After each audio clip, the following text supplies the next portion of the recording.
This segment of DelmarvaLife is brought to you by For All Seasons Behavioral Health and Rape Crisis Center. Before we start our next segment, we want to give you a warning. This is a difficult topic and it could be upsetting for some viewers.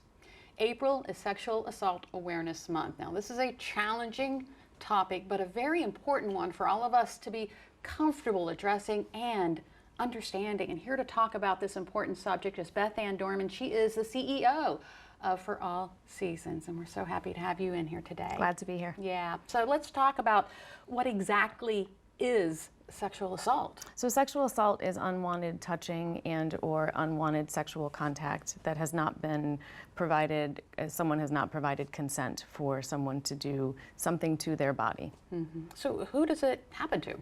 Everyone. Yeah. Men, women, children. It's 1 in 4 women and 1 in 4 men will be affected by sexual assault in their life. The largest number, what we're seeing is that 12 to 34-year-olds are where our sexual assaults are happening. But it's really important to understand that it happens with folks that live next door. It happens, you know, back in the day, it used to be that the Lifetime movie would have this rapist jumping out of the bushes. That's really not, that's not how many sexual assaults happen. More times than not, the person knows their perpetrator. It may be a family member. It may be a friend of a family member. It may be happening in the home. And so it's really important for us to recognize that sexual assault is not something that just happens to those people. It happens to all of us. It cuts lines of socioeconomic status. It cuts lines of racial status.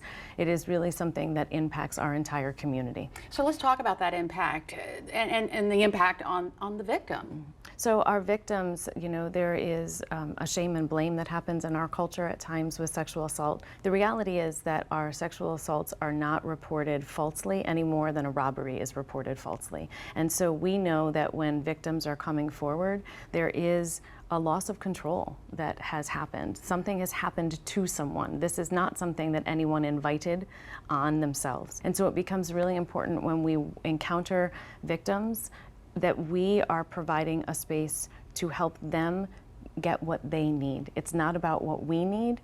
It's about providing an opportunity to say, I believe you, I'm here for you, and recognizing that there may be all different emotions that come through, and not one person is going to respond the same. Right, right. So what else can we do to help support the survivors? So the number one thing I say all the time is when someone comes and discloses, believe them. It's not a place for judgment. Judgment doesn't belong in a section where someone is coming and saying, this has happened to me. Our Rape Crisis Center exists. You know, we are one of 17 rape crisis centers across the state of Maryland. The Maryland Coalition Against Sexual Assault has a website. It will list out all of the rape crisis centers.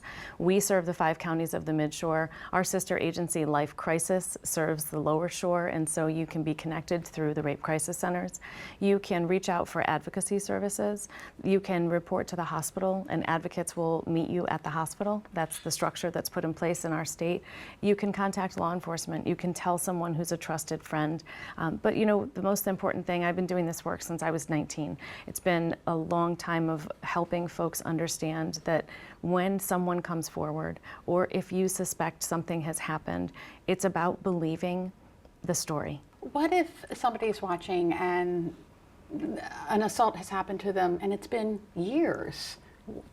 Can they still report it? Absolutely. So you can report it. You know, there may be a situation where you were assaulted previously, and you know, I'll say this to all of you directly. If this has happened to you and you didn't report, it doesn't mean that your story still isn't important. And so we would encourage you to reach out. We have 24-hour hotlines. There are hotlines with all of our rape crisis centers, and there is still a process. There's still a trauma that has happened, and the knowledge that it's okay to come forward and say, this happened to me. It might be 15, 20 years ago, and you might not have been ready to talk about your story at that point, but it doesn't mean that your story doesn't have a place to be heard and for you to be able to walk through what you need. Absolutely. Thank you so much, Absolutely. Beth Anne, for coming in. It's a Absolutely. tough subject, but you're right, we need to understand it. Beth Anne Dorman, CEO for All Seasons.